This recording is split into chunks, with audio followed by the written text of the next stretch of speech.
Hello friend, आप सबों का हार्दिक स्वागत है अपने ग्रोथ कंपटीशन 2020 पर। मैं विकास कुशवाहा आज आपके लिए लेकर के आया हूं SMT नंबर 22, यानी कि विज्ञान के जो जनरल साइंस के वो टेस्ट है वो मैंने 21 यानी कि 21 कंप्लीट करा दिए हैं।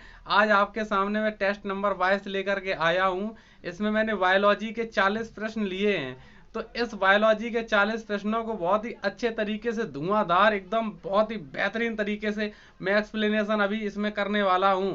और आपको करना क्या है, आपको अपने ईयर में यानी कि कान में ईयरफोन लगा करके बहुत ही मनोयोग से सिर्फ सुनना है। बस सुनते जाएंगे आप, तब तक सुनते जाएंगे इन चीज़ों को जब तक ये पूरा टेस्ट कंप्लीट ना हो जाए। फिर आपको अगर इसमें जो भी क्वेश्चन अच्छे लगते हैं तो उन क्वेश्चनों को आप नोट करें। वैसे मेरी तो सलाह ये है, आप एक भी क्वेश्चन नहीं छोड़िएगा, सारे के सारे सभी क्वेश्चन नोट कीजिए। और ये फायदा आपको तब मिलेगा जब लॉकडाउन खत्म हो जाएगा, तब कोई वैकेंसी आएगी तो आप उसमें फॉर्म डालोगे। जो इतने भाई साइंस का क्वेश्चन होगा उसका आप खेल खत्म कर दोगे। साइंस का हर एक एक क्वेश्चन आप लोग कर पाओगे बहुत ही अच्छे तरीका से, ये मेरा वादा है आपसे। तो चलिए बिना वक्त गंवाए स्टार्ट करता हूं। आज का क्वेश्चन नंबर पहला आपके सामने देखिए ध्यान से। चलिए देखिए ध्यान से, ये SMT नंबर 22 आपके सामने आ चुका है। इसका पहला क्वेश्चन देखिए, इसमें लिखा है वनस्पति विज्ञान के जनक कौन है। मतलब आपसे पूछा ये गया है कि वनस्पति विज्ञान के जनक कौन है। तो वनस्पति विज्ञान के जनक हैं थियोफ्रेटस। क्या इसका आंसर क्या हो जाएगा?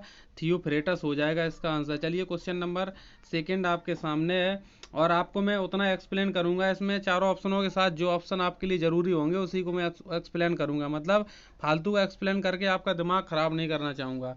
नेक्स्ट देख लीजिएगा, पौधे का कौन सा भाग श्वसन करता है। मतलब पौधे का ऐसा कौन सा भाग होता है जो श्वसन करता है। पौधे का जो पत्ती होती है श्वसन करती है, पौधे की पत्ती श्वसन करती है। इसी से प्रकाश संश्लेषण यानी फोटोसिंथेसिस प्रोसेस होती है। और पत्ती को रसोई घर की संज्ञा दी गई है, इस चीज़ को भी जाने रहिएगा। पत्ती में कौन सी धातु के अंदर में पाई जाती है? मैग्नीशियम धातु पाई जाती है। तो इतना आपके लिए जानना था, और बाकी ऑप्शन में कुछ विशेष नहीं है। सिनकोना पौधे के किस भाग से कैनोन कुनैन प्राप्त किया जाता है। मतलब सिनकोना पौधे किस भाग से कुनैन प्राप्त किया जा सकता है। मतलब सिनकोना पौधा होता है, कुनैन उस किस भाग से प्राप्त किया जा सकता है? उसको तने की छाल से प्राप्त करते हैं। किससे करते हैं? तने की छाल से करते हैं। अगला क्वेश्चन आपके सामने आ चुका है, फर्न पौधे किससे संबंधित हैं। फर्न पौधे किससे संबंधित हैं? तो इसका आंसर हो जाएगा टेरिडोफाइटा से। किससे? टेरिडोफाइटा से संबंधित है, ये टेरिडोफाइटा इसका आंसर हो जाएगा। अगला क्वेश्चन नंबर 5 देखिएगा, थार मरुस्थल की हरियाली बनती है। मतलब थार मरुस्थल की हरियाली बनती है, तो इसका आंसर हो जाएगा मरुद्भिद। मरुद्भिद से, मरुद्भिद ये डायरेक्ट याद रखिएगा, मरुद्भिद, बस और कुछ नहीं। अगला क्वेश्चन देखिए, PS यानी कि प्रकाश संश्लेषण तेज होता है। प्रकाश संश्लेषण कहाँ पर तेज होता है? तो ये लाल प्रकाश में सबसे तेज होता है, तो इस चीज़ को ध्यान रखिएगा। अच्छा, प्रकाश संश्लेषण से काफ़ी सारे क्वेश्चन बनते हैं, तो 2 मिनट मेरी बात को आपसे ध्यान से सुनिएगा। मैं प्रकाश संश्लेषण पर ऐसे ही बोल रहा हूँ, सुनिएगा ध्यान से। देखिएगा, प्रकाश संश्लेषण, पौधे में प्रकाश संश्लेषण की क्रिया के दौरान, पौधे में प्रकाश संश्लेषण क्रिया के दौरान अपने भोज्य पदार्थों का निर्माण करते हैं। पौधे प्रकाश संश्लेषण क्रिया के दौरान क्या करते हैं? अपने भोज्य पदार्थ का निर्माण करते हैं। जंतुओं में यह क्रिया नहीं होती है। अच्छा, इस क्रिया में कच्चे पदार्थ के रूप में CO2, किस क्रिया में? प्रकाश संश्लेषण में कच्चे पदार्थ के रूप में CO2 एंड H2O लिया जाता है। मतलब कार्बन डाइऑक्साइड और जल, ये कच्चे पदार्थ के रूप में लिए जाते हैं। अच्छा, नेक्स्ट पॉइंट देखिएगा, इस क्रिया का मुख्य उद्देश्य होता है भोजन का निर्माण करना, तथा ऑक्सीजन इसमें बाई प्रोडक्ट के रूप में प्राप्त होती है। किसके रूप में प्राप्त होती है oxygen? By product, PRO, by product के रूप में इसमें ऑक्सीजन प्राप्त होती है, PRODUCT, बाई प्रोडक्ट के रूप में ऑक्सीजन प्राप्त होती है। कभी कभी ये भी पूछा जाता है कि ऑक्सीजन किससे प्राप्त होती है? कच्चे पदार्थ, कौन से कच्चे पदार्थ से? कार्बन डाइऑक्साइड से या फिर जल से? तो ये ऑक्सीजन जल से प्राप्त होती है। अगला देखिएगा ध्यान से, एक स्टेटमेंट है, इसको भी देखिए, रिएक्शन है। प्रकाश संश्लेषण क्रिया देखिए, समीकरण होता है, बैलेंस करके लिख दे रहा हूँ, 6CO2 plus 12H2O, 6CO2 plus 12H2O आगे बन जाता है। यहाँ पर मतलब पत्ती होती है जिस पर लाइट होती है, लाइट होना जरूरी होता है, ठीक है। पत्ती के अंदर मैग्नीशियम धातु पाई जाती है, और यहाँ पर कार्बोहाइड्रेट बनता है, C6H12O6 प्लस यहाँ पर 6O2 बन जाता है, ये बाई प्रोडक्ट, प्लस 6 अणु जल के बन जाते हैं, 6H2O। तो ये प्रकाश संश्लेषण क्रिया के दौरान ये रिएक्शन आपको देखने को मिलता है। देखो इसमें होता क्या है, 6 CO2 हो गया और 12 H2O हो गया। तो आगे रिएक्शन करके क्या देता है, ये कार्बोहाइड्रेट C6H12O6 प्लस 6 CO2, ये बाई प्रोडक्ट के रूप में ऑक्सीजन मिल रही है और ये जल बाहर निकल रहा है। तो ये प्रकाश संश्लेषण की क्रिया, ये प्रकाश संश्लेषण की क्रिया थी। चलिए क्वेश्चन अब इसमें 7 देख लीजिए। वैसे आप इसमें एक और ध्यान रखिएगा, प्रकाश संश्लेषण के लिए लिख लीजिएगा, क्लोरेला एक हरी शैवाल होती है जिस पर प्रकाश संश्लेषण की क्रिया की खोज हुई थी। क्लोरेला एक हरी शैवाल होती है जिस पर प्रकाश संश्लेषण क्रिया की खोज हुई थी। क्वेश्चन नंबर 7 देखिए क्या है, एक पेड़ की आयु का अनुमान लगाया जा सकता है। पेड़ की आयु का अनुमान कहाँ से लगाया जा सकता है? क्वेश्चन नंबर 7 का आंसर ए है, इसका ध्यान दीजिएगा, यही डायरेक्ट याद रखोगा। तने के बने हुए बलयों को गिनकर, मतलब तने में जो बलय होते हैं उसी बलय को गिनकर पेड़ की आयु का पता लगाते हैं। और आपको पता होगा जीवाश्मों की आयु का पता कैसे लगाते हैं, ये C14 एक कार्बन डेटिंग पद्धति है, इससे जीवाश्मों की आयु का पता लगाते हैं। और आपसे एक होता है, मतलब पृथ्वी की चट्टानों की आयु का पता कैसे लगाते हैं, एक पद्धति होती है इसका नाम होता है यूरेनियम डेटिंग पद्धति। तो यूरेनियम डेटिंग पद्धति से पृथ्वी की आयु का, मतलब चट्टानों की आयु का गणना कर लेते हैं, पता लगा लेते हैं।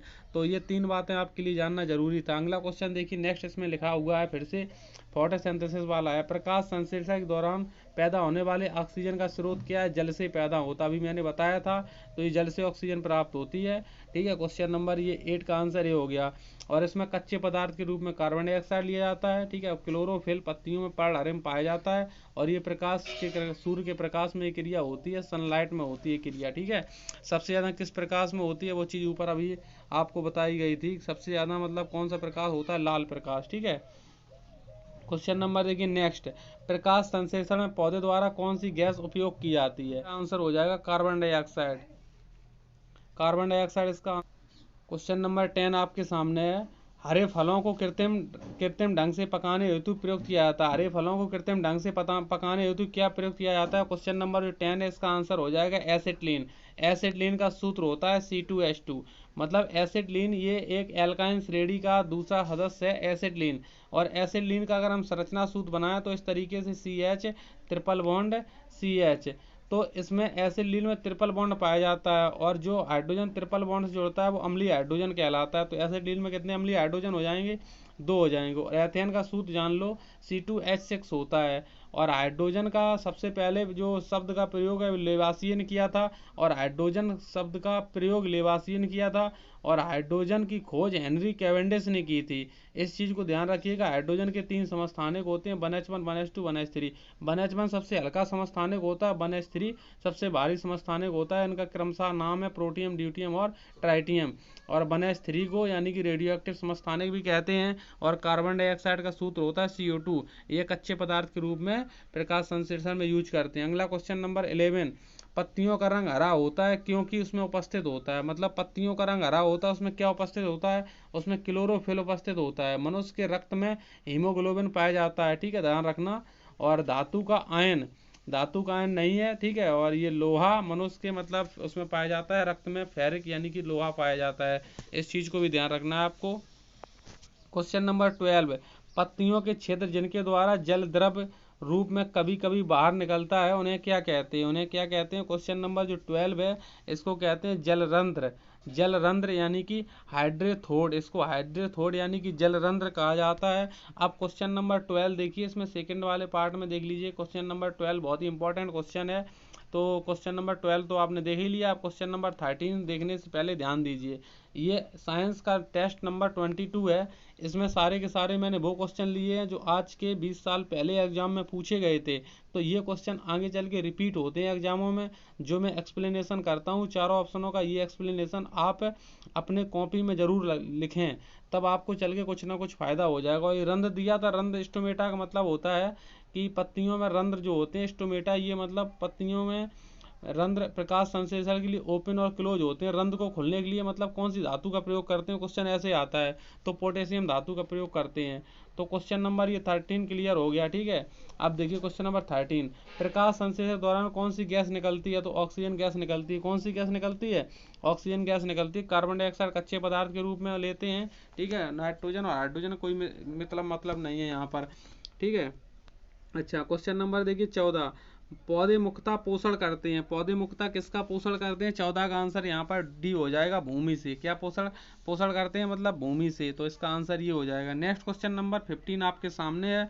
इसमें लिखा है पौधे जो खारे पानी में पैदा होते हैं उन्हें क्या कहते हैं? मतलब खारे पानी में पैदा होने वाले पौधे क्या कहलाते हैं? हेलोफाइटस कहलाते हैं। क्या कहलाते हैं? हेलोफाइटस कहलाते हैं। 15 का आंसर यहाँ पर ए हो गया। क्वेश्चन नंबर 16 देखिए, ऑनियन यानी कि प्याज का बदला हुआ रूप क्या कहलाता है? प्याज का मतलब कौन सा खाने वाला भाग है, ऐसे ही पूछ सकता है। तो प्याज का तना यानी कि तने का खाया जाता है प्याज को, ठीक है। अच्छा देखिए नेक्स्ट क्वेश्चन, पौधे किस भाग में हल्दी पाया जाता है? पौधे किस भाग में हल्दी पाया जाता है? ये तने में हल्दी पाया जाता है, ठीक है। अच्छा, आलू का बदला हुआ रूप, आलू का खाने वाला भाग कौन सा होता है? तो आलू भी तना होता है, इस चीज को भी जाने रहिएगा। क्वेश्चन नेक्स्ट देखिए आपके सामने आ चुका है 19 नंबर। इसमें पूछा गया है किसके कारण फूलों में रंग होता है? किसके कारण फूलों में रंग होता है? तो ये हो जाएगा एंथ्रोसाइनिन। एंथ्रोसाइनिन की वजह से फूलों में रंग होता है। क्वेश्चन नंबर 20 आपके सामने, पौधे द्वारा नाइट्रोजन किस रूप में प्रयोग किया जाता है? तो इसका आंसर हो जाएगा नाइट्रेट के रूप में। अब यहाँ पर थोड़ा स्टूडेंट को कन्फ्यूजन होता है, इसको देख लो। सबसे पहले समझ लो, नाइट्रेट का संकेत होता है NO3-, ये नाइट्रेट होता है। अगर कहीं पर ऐसा लिखा मिल जाए NO2-, तो इसी को नाइट्राइट कहते हैं। तो ये चीज़ आप लोग बहुत अच्छे से समझना है। ये नाइट्रेट होता है, ये नाइट्रेट होता है, और ये क्या होता है? ये नाइट्राइट होता है। तो मतलब पौधे द्वारा नाइट्रोजन किस रूप में प्राप्त किया जाता है? नाइट्रेट के रूप में। ऑप्शन ये सही हो गया। और ये नाइट्राइट तो ऑप्शन गलत ही है, अमोनिया गलत है। तो अमोनिया के लिए जान लीजिए, अमोनिया का अणुसूत्र NH3 होता है, और अमोनिया हैबर विधि से बनाई जाती है, जिसमें प्लेटिनम और मोलिब्डेनम और फेरिक वगैरह लिया जाता है उत्प्रेरक के रूप में, ठीक है। तो अमोनिया हैबर विधि से बनाई जाती है। तो मोलिब्डेनम उसमें पूछा जाता है किसके लिए लिया जाता है? तो ये उत्प्रेरक वर्धक के लिए लिया जाता है। तो ये क्वेश्चन नंबर 20 आपका कंप्लीट हुआ। और टॉयलेट्स में, पेशाब घरों में अमोनिया गैस स्रावित होती रहती है, गंध होती है तीस की अमोनिया की। अगला क्वेश्चन, संसार का सबसे बड़ा फूल कौन सा है? ये रिफ्लेक्सिया है। संसार का सबसे बड़ा फूल का नाम कौन सा है? रिफ्लेक्सिया संसार का सबसे बड़ा फूल होता है, ठीक है। अच्छा, अगर आपसे पूछा जाए सबसे छोटा पुष्प कौन सा होता है? सबसे छोटा लिख लो, वुल्फिया होता है, वुल्फिया होता है। सबसे लंबा वृक्ष पूछा जाए तो सिकोया होता है। सबसे बड़ा बीज होता है लोडोसिया का। किसका होता है? लोडोसिया, लोडोसिया का होता है। तो ऐसे क्वेश्चन आपके दिमाग में रखने चाहिए आपको, वनस्पति विज्ञान से संबंधित ऐसे क्वेश्चन। पत्तियों में निम्न में से कौन सा तत्व पाया जाता है? मैग्नीशियम पाया जाता है, मैं आपको पहले ही बता चुका हूँ। बाकी ये फेरिक है, Fe है, जिंक Zn30 होता है, कॉपर Cu29 होता है। इनके संकेत वगैरह जाने रहिएगा। नेक्स्ट पॉइंट, पर्ण हरित में पाई जाने वाली धातु है। पर्ण हरित में कौन सी धातु पाई जाती है? तो उसमें भी मैग्नीशियम धातु पाई जाती है, ठीक है। और एल्युमिनियम के लिए आप याद रखो, एल्युमिनियम पृथ्वी पर सर्वाधिक मात्रा में पाई जाने वाली धातु, जिसका संकेत Al, परमाणु क्रमांक 13। और जिंक Zn30 होता है, मैंगनीज Mn होता है इसका संकेत, ठीक है। इतना इतना जाने रहिए थोड़ा थोड़ा, तो आगे चल के दिक्कत नहीं होगी आपको। निम्नलिखित में से वास्तविक फल कौन सा है? मतलब वास्तविक फल कौन सा है? तो 24 का आंसर ये सी हो जाएगा। लीची को वास्तविक फल कहा जाता है। लीची क्या कहा जाता है? वास्तविक फल कहा जाता है। नेक्स्ट क्वेश्चन देखिए, यहाँ पर लिखा है फाइकोलॉजी में किसका अध्ययन किया जाता है? फाइकोलॉजी में किसका अध्ययन किया जाता है? शैवाल का अध्ययन किया जाता है। फाइकोलॉजी में किसका अध्ययन किया जाता है दोस्तों? शैवाल का अध्ययन किया जाता है। नेक्स्ट पॉइंट और इसमें देख लीजिएगा, अब ये ऑप्शन में जैसे आया है पारिस्थितिकी, पारिस्थितिकी मतलब इकोलॉजी, इकोलॉजी को जानिए रहिएगा। इकोलॉजी क्या है? इसके अंतर्गत समस्त जीवधारियों का वातावरण के साथ अध्ययन किया जाता है। पारिस्थितिकी का मतलब क्या है? इसके अंतर्गत समस्त जीवधारियों का वातावरण के साथ अध्ययन किया जाता है। और इसमें देखो आया विषाणु, विषाणु के बारे में लिख लीजिएगा।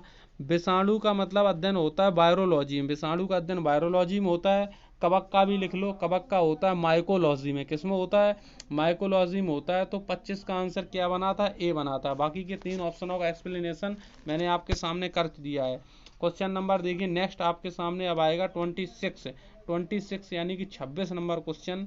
पुष्पों का अध्ययन क्या कहलाता है? मतलब जो पुष्पों का अध्ययन होता है वो एंथोलॉजी कहलाता है। क्या कहलाता है?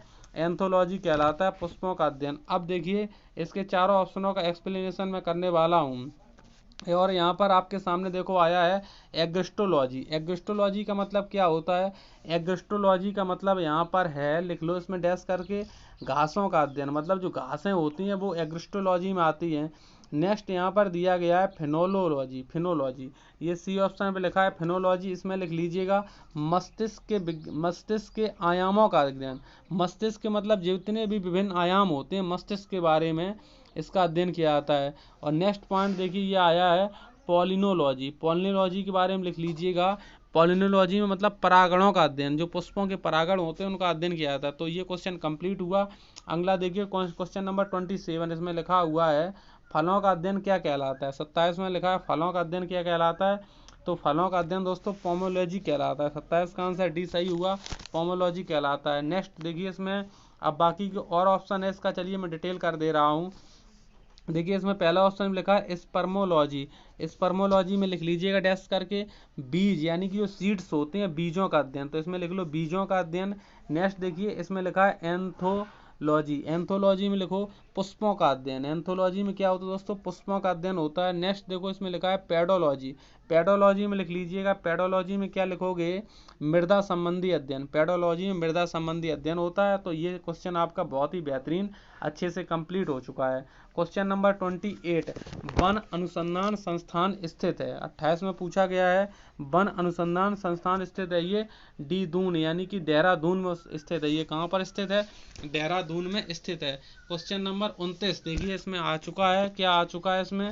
हाइड्रोपोनिक्स संबंधित होता है। हाइड्रोपोनिक्स रेडीमेड क्वेश्चन है, डायरेक्ट आपको इसको याद रखना चाहिए। मिट्टी के बिना पौधों की वृद्धि से, मिट्टी के बिना पौधे की वृद्धि से, ये आंसर हो जाएगा। बाद बाकी जो ये ऑप्शन दिए गए हैं इन ऑप्शनों का कोई मतलब नहीं है, ठीक है। चलिए क्वेश्चन नंबर 30 आपके सामने, फोटोसिंथेसिस की क्रिया होती है। फोटोसिंथेसिस क्रिया कहाँ पर होती है? तो आपको ये पता लग गया होगा इसका आंसर कहाँ है। तो 30 का क्लोरोप्लास्ट में होती है। कहाँ पर होती है? क्लोरोप्लास्ट में होती है।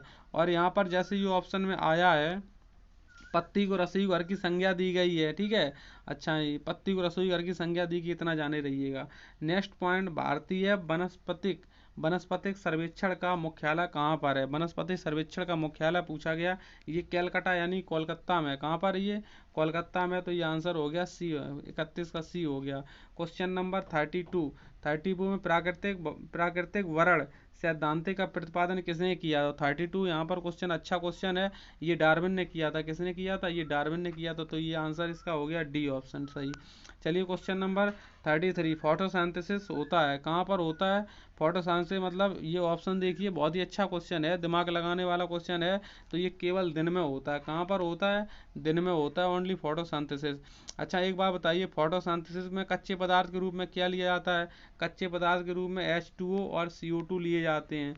जो फोटोसिंथेसिस में ऑक्सीजन प्राप्त होती है वो इन दोनों यौगिकों में किससे प्राप्त होती है? वो जल से ऑक्सीजन बाई प्रोडक्ट के रूप में प्राप्त होती है, ठीक है। तो इस चीज़ को भी जाने रहिएगा। पौधे में बाष्पोर्जन हो चाहे वो मतलब श्वसन हो, वो किसके द्वारा होता है? दोनों के दोनों ही पत्ती के द्वारा होते हैं। किसके द्वारा होते हैं? पत्ती के द्वारा होते हैं। पत्ती के द्वारा ही प्रकाश संश्लेषण क्रिया होती है। पत्ती की अहम भूमिका होती है दोस्तों पौधे में। नेक्स्ट पॉइंट, अफीम पौधे किस भाग से प्राप्त किया जाता है? अफीम पौधे के किस भाग से प्राप्त किया जाता है? तो 35 का आंसर यहाँ पर क्या हो जाएगा दोस्तों? यहाँ पर हो जाएगा डी। किससे प्राप्त किया जाता है? वो फूल से प्राप्त की जाती है अफीम। किससे प्राप्त की जाती है? ये फूल से प्राप्त की जाती है अफीम, ठीक है। क्वेश्चन नंबर अब देखिए 36 आपके सामने आ चुका है। 36 में क्या लिखा है? तारपीन का तेल प्राप्त किया जाता है। तो 36 का आंसर यहाँ पर हो जाएगा तारपीन का तेल किससे प्राप्त किया जाता है? तो यहाँ पर कोई भी ऑप्शन नहीं है, ठीक है, इससे किसी से प्राप्त नहीं किया जाता है, ठीक है। अगला क्वेश्चन देखिए क्या है? प्रोटीन 36 एक बार फिर से देखिए मिसप्रिंट लग रहा है, ये चीड़ से किया जाता है। चीड़ ऑप्शन में इसमें है, सॉरी इसको देखिएगा ध्यान से, मैंने चीड़ देख नहीं पाया था। तो तारपीन का तेल किससे प्राप्त किया जाता है? 36 का आंसर सी है, ये चीड़ से। ध्यान से देख लीजिएगा, ये बिल्कुल राइट क्वेश्चन है, मजेदार क्वेश्चन है। तो 36 का सी आंसर सही है, ठीक है। अच्छा नेक्स्ट क्वेश्चन, प्रोटीन यानी कि जैसे आपको पता है सबसे ज़्यादा सोयाबीन में होती है, और टूटी फूटी जो कोशिकाएं होती है जुड़ने का काम प्रोटीन के द्वारा ही होता है। सबसे अधिक मात्रा स्रोत किस में पाया जाता है? वो सोयाबीन में पाया जाता है। कितने % पाया जाता है सोयाबीन में? ये 46 लगभग 45% पाया जाता है। 45% पाया जाता है। वैसे ये अलग अलग में अलग अलग पाया जाता है, ठीक है, इस चीज़ को ध्यान रखिएगा। सबसे लंबा जीवित वृक्ष कौन सा है? सबसे लंबा जीवित वृक्ष कौन सा है? 38 का आंसर हो गया सिकोया। सबसे लंबा जीवित वृक्ष कौन सा है? सिकोया सबसे लंबा जीवित वृक्ष होता है। सबसे बड़ा बीजांड किसका होता है? सबसे बड़ा बीजांड किसका होता है? 39 का ये आंसर हो जाएगा साइकस का। किसका होता है? साइकस का होता है सबसे बड़ा बीजांड, बीज सबसे साइकस का होता है, सीड्स। वृक्षों के छालों पर उगने वाले कवक कहलाते हैं। वृक्षों के छालों पर उगने वाले कवक क्या कहलाते हैं? कार्टिकोल्स कहलाते हैं। क्या कहलाते हैं? कार्टिकोल्स कहलाते हैं। दोस्तों इसमें 40 क्वेश्चनों का धुआंधार आपके साथ एक्सप्लेनेशन किया गया है। तो आप लोगों को करना क्या है? आप लोग सभी लोगों को करना ये है कि जितने भी यहाँ पर स्टूडेंट हैं सभी लोग यहाँ पर इस टेस्ट को बहुत ज़्यादा शेयर करेंगे और चैनल को सब्सक्राइब करेंगे और बेल आइकन को प्रेस जरूर करेंगे। और सभी लोग घर पे पढ़ते रहिए, अच्छे से रहिए। सभी लोगों का बहुत बहुत धन्यवाद। और हमारी अब आपकी अगली मुलाकात होगी SMT नंबर 23 में। तब तक आप लोग इन क्वेश्चनों को बार बार